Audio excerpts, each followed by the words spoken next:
Gunsmoke, brought to you by L&M Filters. This is it. L&M is best, stands out from all the rest.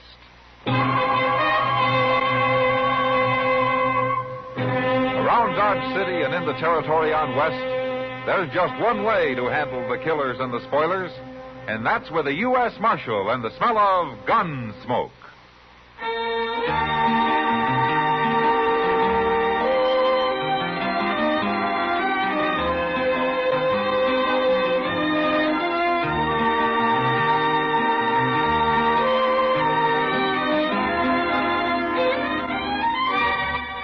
Gunsmoke, starring William Conrad. The transcribed story of the violence that moved west with young America. And the story of a man who moved with it. I'm that man. Matt Dillon, United States Marshal. The first man they look for and the last they want to meet. It's a chancy job, and it makes a man watchful. And a little lonely.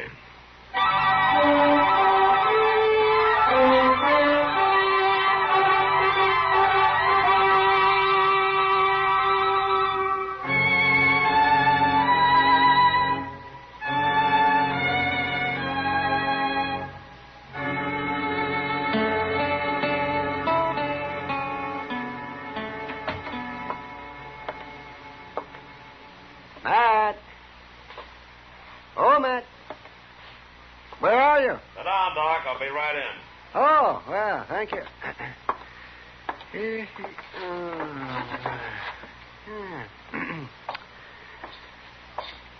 How are you, Doc? Fine. What are you doing out there, Matt? Watering the prisoners? I haven't got any prisoners. Oh, well, then you're falling down on the job. Offhand, I can think of a dozen men around Dodge that ought to be in jail. Well, why don't you give me a list, Doc? I'm going to need somebody to bring to trial next week. That's so? What do you mean? Well, there's a new circuit court judge coming. He's going to be disappointed if there's nothing for him to do. A new judge? Mm-hmm. What happened to Judge Brookings? Oh, he needed help, I guess. After all, he has to cover about the whole of western Kansas. Well, who is this new man? What's his name? A fellow by the name of Judge Stokes. That's all I know about him. Oh. Well, I hope he's a good one. I've seen some remarkably unlearned judges in my time. No, it's not an easy job, Doc. And out here, it doesn't pay enough to make it worthwhile to most men. Judge Brookings could probably do twice as well back east. Yes, and so could I, Matt. Yeah, I know, Doc. But then you wouldn't have anything to complain about. You would shrivel up and die if that happened. Well, at least I wouldn't go to the pauper's grave I'm headed for now. Lend me $100, will you, Doc? I'll lend you $100. Go on in, Homer. Oh, Mr. Dillon. Doc. All right, Chester. Well, who's this you got, Chester? This is Homer Tisdale, Mr. Dillon. There's a complaint against him. A complaint? Yes, sir. You know Van Walcott, who's taken over that little store next to the stage office? Yeah, I know him. Well, sir, he's coming over here in a few minutes. He claims Homer was trying to rob him. Oh? I figured it'd be best to settle the thing right here with you. Were you trying to rob him, Homer? Yes, sir. With a gun or what? No, sir. I got no gun. Ah. You were trying to steal something out of his store, is that it? Yes, sir. Where you from, Homer? I haven't seen you in Dodge before. No, sir. I've been homesteading in the Saline River. I got starved out. I had to quit. Mm-hmm. Didn't have no luck at all. Well, you sure don't look as though you'd been eating very regular. No, sir, ain't. Well, you got him here. Yes, I got him here, Walcott. Dirty little thief. Marshal, I want to sign a complaint against this man. Mr. Walcott, you've been in Dodge about a month now, haven't you? What's that got to do with it? Well, back east, I guess they're a little more formal the way they handle things. Now, why don't you just tell me what happened, huh? Well, I was next door at the stage office talking to Jay Buford. We heard a crash over to my store, something falling. So we run out, and there he was. We caught him red-handed, Marshal. Caught him doing what? Stealing, that's what. Well, you haven't told me what he stole. He had a whole handful of potatoes, Marshal. The man's a thief, and he belongs in jail. Is this true, Homer? Is that what happened? Yes, sir, Marshal. It's true. I was hungry. I seen them potatoes. I thought he wouldn't miss a couple. I could pay him back later. A man who steals belongs in jail. He shouldn't have done it, Walcott. I admit that. Then throw him in jail. I can't do that. Why? Well, for one thing, Chester and I have got to ride up to Fort Larned for a few days. There wouldn't be anybody here to watch him or feed him. Leave him some water. It's all he needs. Chester. Yes, sir. Take Homer over to the Long Branch, will you? Maybe Sam Noonan can put him to work sweeping out or washing glasses or something, huh? Now, look here, Marshal. You ain't going to make a fool of me. Get going, Chester. Come on, Homer.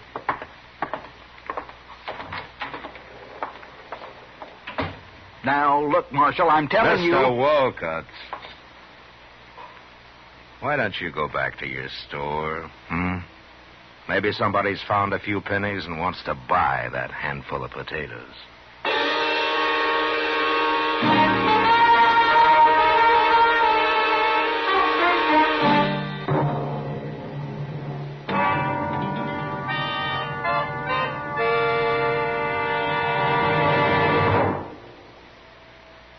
This is it, L&M filters. It stands out from all the rest. Miracle tip, much more flavor. L&M's got everything. It's the best. Yes, L&M is best. Stands out from all the rest. L&M stands out for flavor. Flavor. Flavor. Flavor. The Miracle Tip draws easy. You enjoy all the taste. And notice how mild it is. L&M stands out for effective filtration. Filtration. Filtration. Filtration. No filter compares with L&M's pure white Miracle Tip for quality or effectiveness. L&M's got everything. L&M, light and mild. America's best filter tip cigarette.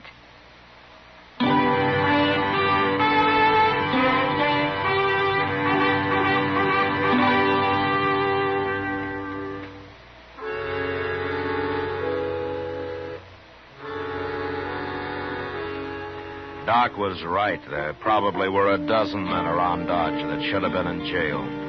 But if the law was going to start locking up men like Homer Tisdale, I figured they wouldn't need me to handle the job. At least that's what I thought on the way to Fort Larned. It was 4 days later when we got back, and I found out different. We were riding up Front Street, past the stage office, when J. Buford, the stage company manager, and Van Walcott spotted us and started yelling. I had Chester take my horse while I got down and went over to see what they wanted. You came back just in time, Marshal. If he'd done what I said, it wouldn't have happened. I was just telling Walcott, if you didn't get back today, we'd have to do something ourselves. What's the trouble, Buford? Murder. Murder and robbery, Marshal. Right there in the stage office. Charlie Reynolds is dead and $10,000 is gone. Happened this morning. Hold up. It was about 8 o'clock, Marshal. And I just opened up my store and gone into the stage office to say good morning to Jay. He was standing there talking to Charlie Reynolds, and I no sooner got inside than the voice out back yelled at us to throw up our hands. We did, too. And then this gunman come forward wearing a mask. Knew right where the money was, too. I had it in the treasure box waiting for the stage to go north, Marshal. He opened it up. It was all bills. And he scooped them out into his pocket, and then he stood there, Marshal. And he told us not to try to follow him. And then before he could even move, he pulled the trigger on poor old Charlie Reynolds and killed him. Just like that. No reason at all. You didn't follow him. He got away. Who's going to follow a killer like that? We ain't crazy. Any idea who it was? You bet we do. Who? That mask didn't hide nothing. Well, who was it? Homer Tisdale. What? Plain as day, even if he hadn't spoke. Homer ain't so meek as he looks, Marshal. He's a killer, that's what he is. All that other's just pretending. You should have put him in jail first off. Any idea where he is? Must be halfway to Texas by now. But you better find him, Marshal. Yeah.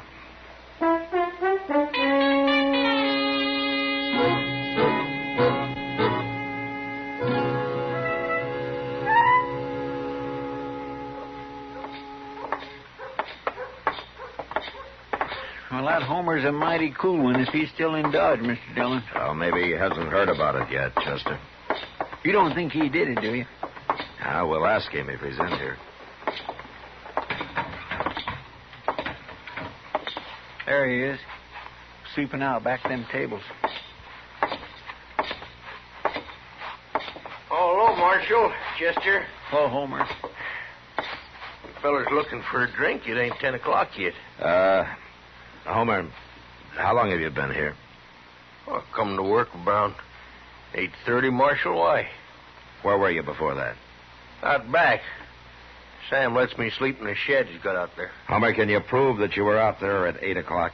Did anybody see you? Oh, no. Nobody ever comes out there. Why, Marshal? Well, the stage office was robbed this morning, and a man was shot and killed. J. Buford and Van Walcott witnessed it. They say you did it. Me? They're willing to swear to it. Well, I didn't rob him. I didn't kill nobody. I wouldn't do nothing like that, Marshal. You don't believe him, do you? It doesn't matter what I believe, Homer. But there are 2 witnesses, and you haven't even got an alibi. Oh, Marshal, I was right out back there. I was eating a little bread and some bacon a feller give me. Homer, will you promise me something? Why, sure, Marshal. What? That you won't leave Dodge. Oh, I'm in bad trouble, ain't I? Yeah. Well, I won't run, I promise.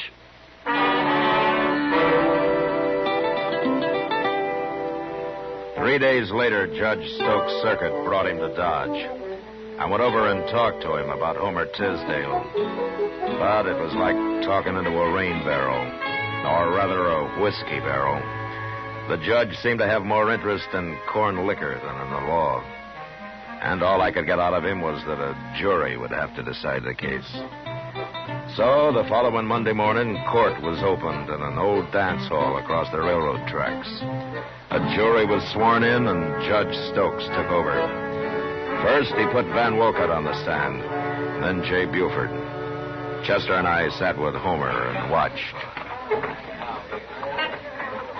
Hey, Marshal, there's something I don't understand. What, Homer? Well, this judge, he's been talking to Walcott about me, and now he's going to talk to Buford. Yeah? Well, ain't he going to ask me nothing? Oh, sure, he'll put you on the stand, but you'll have your own lawyer to help you. Well, what? That man sitting right over there, he's the lawyer the judge appointed to defend you. Oh. Well, how can he help me? He ain't even talked to me. He won't know what to say. Well, he will talk to you, Homer. I guess there's no hurry about it. Mr. Dillon, I never seen that lawyer before. Did you? No, he's a stranger to me, too, Chester, but Judge Stokes seems to know him. Well, what I don't understand is why they ain't no persecutor. It's prosecutor, Chester.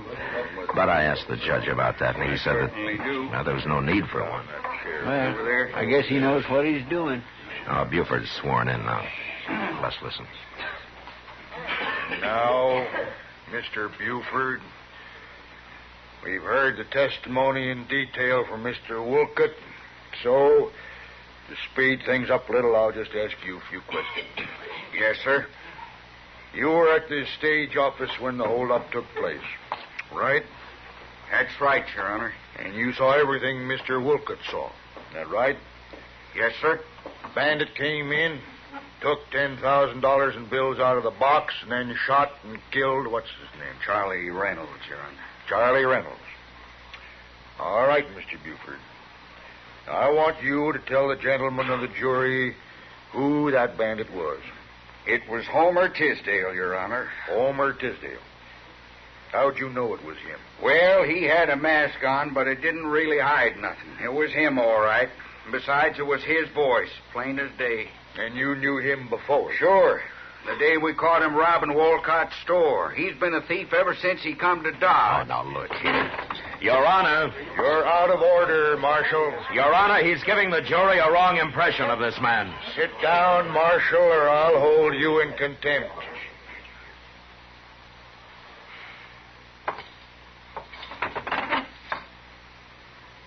That's better. The jury is competent to judge the evidence, Marshal. All right, Mr. Buford, you may step down. Yes, sir. We'll now hear from the defense. Take over, Mr. Shipp. Yeah, but, Marshal, he didn't ask me nothing. You said he would. Wait a minute, Homer. Let's see what your defense says about it. May it please the court, And, gentlemen of the jury, you've heard the evidence. I rest my case. Why, that ain't no defense, Mr. Dillon. What's he mean, Marshal? He's sitting down already. Mr. Dillon, he can't do that. Silence Marshal, he's... in the court. Silence!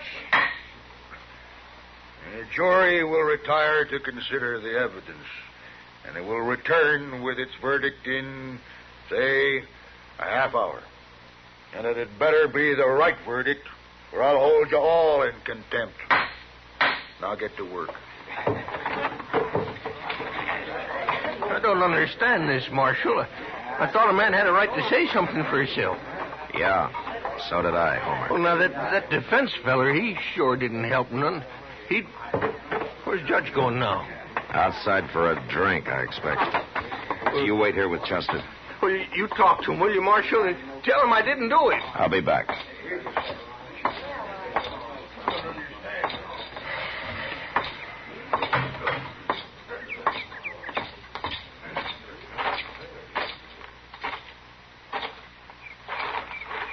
Have a nip, Marshal? No thanks, Judge. I always like to get the jury out. It gives a man time for a little refreshment.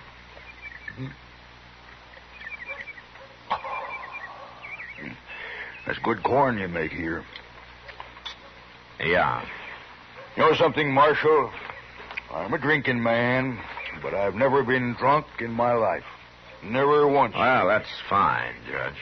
Marshal, I'm sorry I had to sit you down so hard in there, but a court's got to be run by one man, or it'll get out of hand. I know. I've seen it happen. I've seen some things happen in court, too, Judge. But I never saw an accused man not get a chance to defend himself before. You heard the evidence, Marshal. What defense could he make? It'd just be a waste of time. Oh, I see. I want to get this trial over with. I got to take the Santa Fe up to Abilene at midnight, and that doesn't give me much time to see Dodge, does it? No, I guess it doesn't. In fact, a half hour is too long for that jury. I'm going to call them back now. If you'll excuse me, Marshal. Sure. Oh, maybe you'll change your mind and have a drink with me after, Yeah, maybe.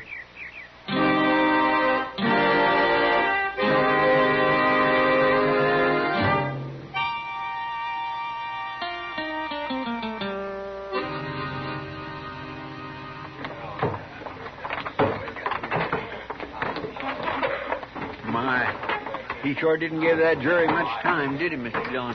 No, he didn't, Chester. Marshal, what do you think they'll say? They haven't much choice, Homer.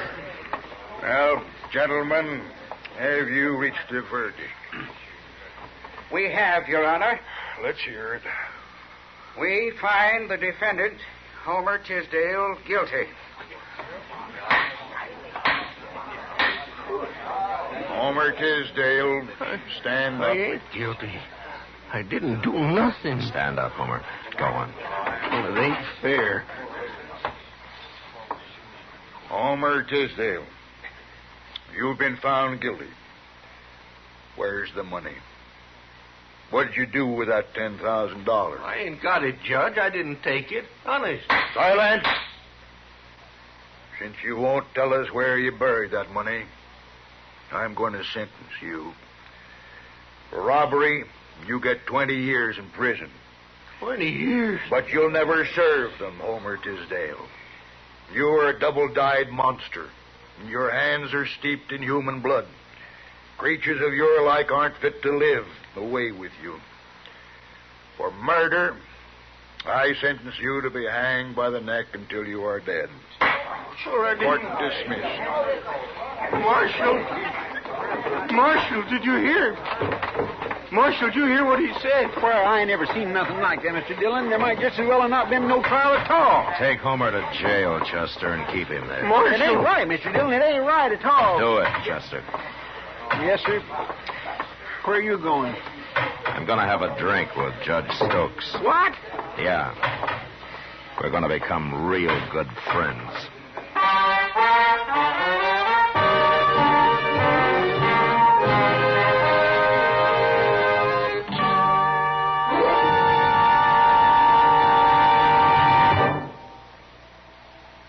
L&M is best, stands out from all the rest.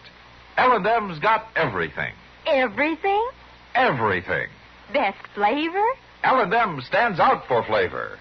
The miracle tip draws easy, lets you enjoy all the taste. Best filter? L&M stands out for effective filtration. No filter compares with L&M's pure, white miracle tip for quality or effectiveness. Best tobaccos? Highest quality tobaccos, low nicotine tobaccos, L&M tobaccos, light and mild.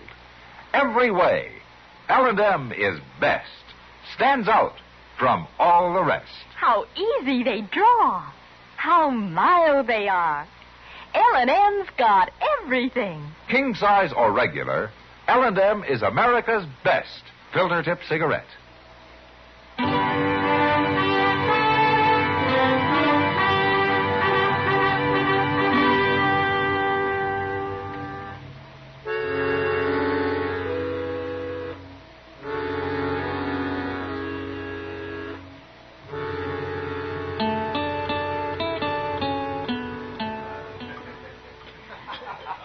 Have another drink, Judge? No more, Miss Kitty.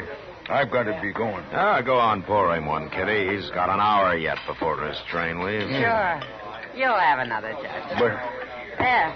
You can't sit around a whole hour without a drink. But I told you... Aren't you enjoying yourself, Judge? Oh, it isn't that, Miss Kitty, but I haven't been alone all day or all night. Well, it's been my pleasure, Judge. I don't often get a chance to be with a man like you. Yeah, I know. There must be things you have to do. I don't feel right taking up your time this way. No, don't worry about him, Judge. People don't get real serious about breaking the law around here till after midnight anyway. I'll put you on the train, Judge, and then I'll get to work. No, I don't want anybody to put me on the train. It's less than an hour now. Marshal, I insist I go alone. I'm going to leave now. Well, it doesn't take that long to get to the depot, Judge. Well, I want to walk. I want to walk around a little first, by myself. And I like being alone sometimes. Everybody does. Oh, okay, Judge. I understand. You go on alone, if you want. I'm grateful to you, Marshal, for all you've done. Well, it was a pleasure meeting you, Miss Kitty. Goodbye, Judge. Look me up when you come back. Of course. Goodbye. Goodbye, Marshal. Goodbye, Judge. Let me know when he goes out the door, Kitty. I will.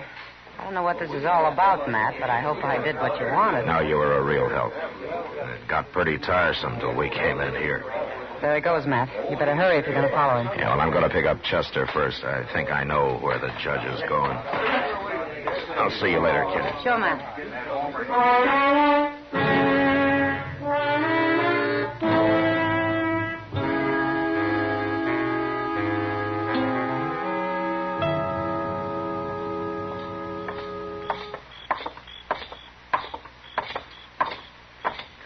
Gracious, it must have drove him crazy, Mr. Dillon. You dogging him around that way. Well, it worried him some, Chester.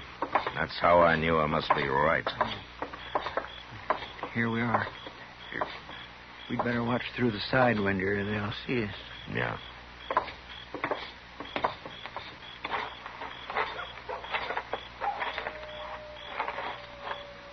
Can you see anything, Mr. Dillon?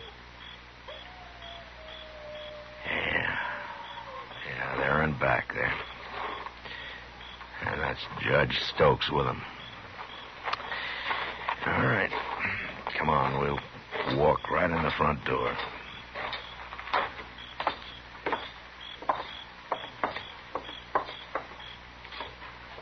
Now, look, Chester, you get to one side when we go in, huh? Yes, sir.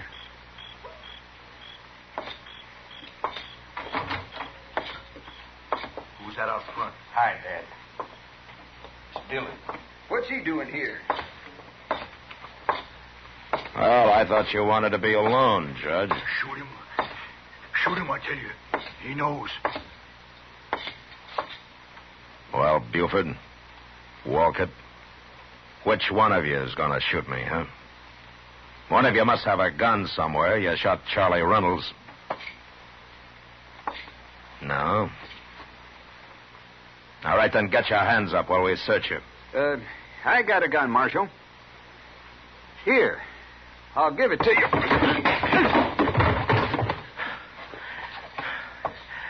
Get his gun, Chester. It's still in his pocket. Yes, sir. Well, how much money did they give you out of the 10,000, Judge? I don't know what you're talking about, Marshal. But I'll have you in court for this. I'll be in court with you in front of Judge Brooking. You overplayed your hand today, Judge Stokes, you and that bought defense lawyer. And I'll find him before the night's out. You wouldn't dare arrest a judge. You ever heard of such a thing? Well, now, I guess maybe a judge is a pretty important man, isn't he? He certainly is. Yeah. Well? I'll tell you. Since you are the most important man here, I'm going to give you a cell by yourself. You can have Homer Tisdale's. He won't be needing it anymore. Now, get moving.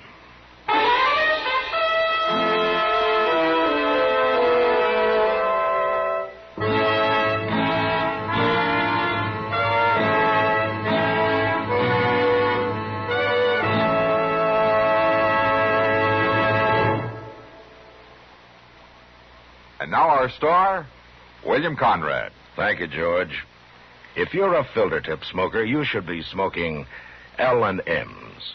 When you try L&M's, the first thing you'll notice is how mild they are, how easy they draw. With L&M's pure white miracle tip, you enjoy all the taste. Try L&M's today. You'll like them.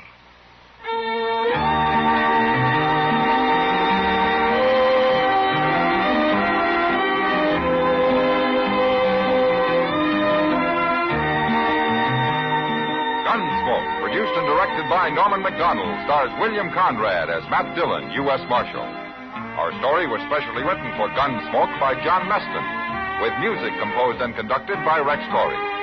Sound patterns by Tom Hanley and Ray Kemper. Featured in the cast were Lawrence Dobkin, Vic Perrin, John Daner, and Harry Bartell. Farley Bear is Chester, Howard McNear is Doc, and Georgia Ellis is Kitty.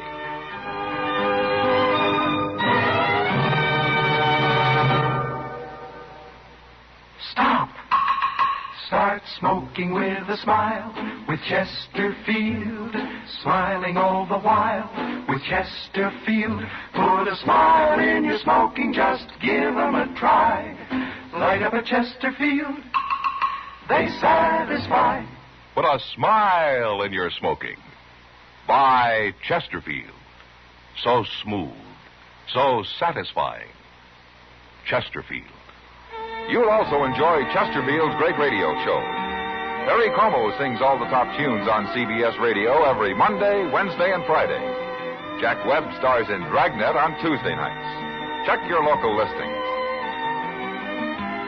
Remember, listen again next week for another transcribed story of the Western frontier when Marshal Matt Dillon, Chester Proudfoot, Doc, and Kitty, together with all the other hard-living citizens of Dodge, will be with you once more.